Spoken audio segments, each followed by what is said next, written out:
Well, first of all, I want to start. I'm sure you've been hearing this all day, and justifiably so, on another incredible season of one of my favorite shows of all time, Thank Chucky. you. Okay, so, but I gotta know, your dynamic is kind of like reverse final girl. So instead of having a muse who is your survivor, you have a muse you like to murder. I'm curious, Dawn, what is it about Devon that makes you want to kill him so badly? And Devon, what makes you keep coming back? He dies so well, But I mean, it I'm a is good gamer. when I worked with him on season one, he played, the twins. I was so impressed by his audition. I mean, I'd already been a fan, but I had never met Devin before. But then I saw his auditions and like, oh my God, he's so good. He's so versatile. And he showed his versatility in season one with these two different characters. So it just, I had already set a precedent for bringing certain actors back in different roles. I'd done it a few times and I just thought, oh, I should do this with him because he's so versatile. And it only then kind of gradually occurred to me that the gimmick, if you will, of killing him, that would be its own fun thing. And then, of course, his ongoing feud with Chucky on social media just feeds into that. So, I just think it's a win-win for everybody. But I'm really just mostly motivated, not simply by coming up with new cool ways to kill him, although that's part of it, but giving him new, fun, interesting characters to play, which, I think, this season, with the characters plural that he's doing, it's Yeah. quite a demonstration of versatility.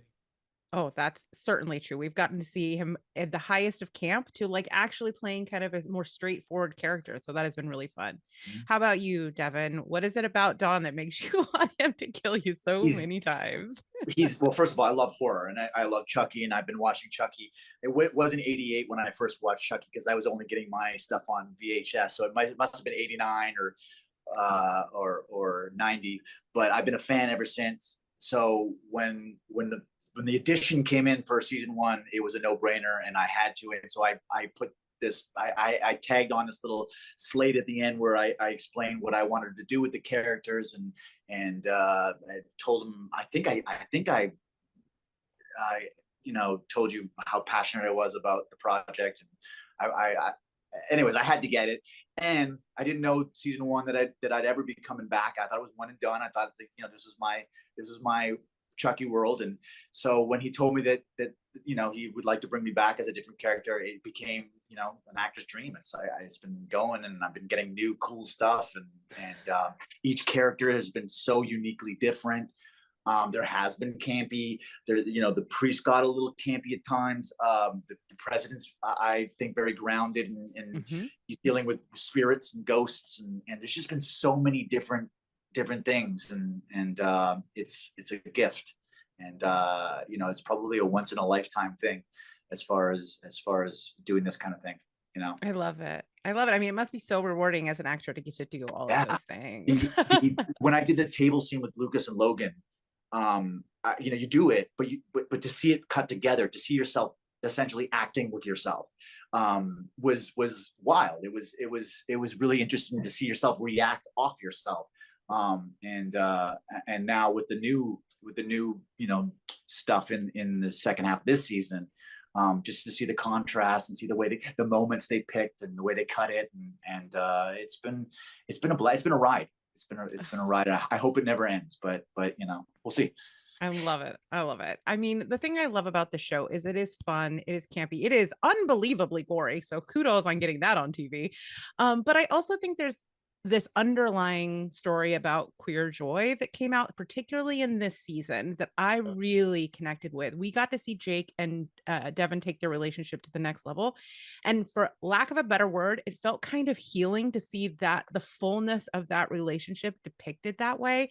Don, why was it important for you to show that aspect of their relationship this time Well, around? thank you for saying that. It really means a lot to me. And that's the way you described it is exactly what our goal was. That having first introduced these characters 3 years ago, season one, they're 14, 15 years old. We knew that, if we got to a season three, just to be realistic, we'd want them to take that step. And I knew that I wanted it to be joyful, like you said, and fun. I wanted that scene. It was like one of the things I said to the actors is like, we want it to seem fun and and transformative, as like because I love the sort of pillow talk scene afterward where they're each looking into the camera. I thought the way that Samir Raham, our director, did that was so beautiful, where it's like, I feel, like closer to you than ever, like nothing can come between us. I just, these are the messages you want to send to young gay or queer teenage horror fans, that like when I was that age in the 70s and 80s, you didn't get to see that. So I'm so glad that you responded that way, because that's exactly what we wanted. And kudos to the actors also for, Zach and Bjorgvin. I think they just were wonderful. Yeah, it felt really earned and beautiful. And it's just one more reason I love the show so much. Thank you so much. But then, it also has a story utility later in the season, because I wanted to do that when you get to episodes 7 and 8, and, Jake is gonna die, and I just knew, like now that they're lovers, that just like lands in a different, like a different way. And like, Yeah. it just made it. And I just think that there's one of the things we always try to do with the show, and it seems like it's landing for you, is that, as over the top and crazy and occasionally camp as we get, we do like to touch the ground with real, real feelings and emotions and humanity at times. And I think that one of the reasons people like the show is that there's something a little surprising about that in Yeah. Chucky, because I like in episode 7, that cross-cutting scene at the end to that beautiful Nora Jones song, where, Mhm. where I think Jennifer's amazing too, as she's just like panicking and going, no, no. And then, Nika's the speech that Nika delivers to her, about Gigi. It gives me chills. And I just like, Yeah. it's so fun to see Tiffany, who's dressed in this crazy getup, for her execution, which is cranked to 11 at least. But Yeah. then she's actually like, to find herself actually then really moved. I like that. Like, if we could Yeah. accomplish that, that would be something. Yeah, I don't know how you do it. The balance of all of those elements is always so impressive every season, and maybe even the best you've done it so far. I cannot wait to see where it goes next. I will definitely be seated. Thank you both so much for taking the time to chat with me. It has been a dream, and thank you for another excellent season of TV. I loved Ew. it.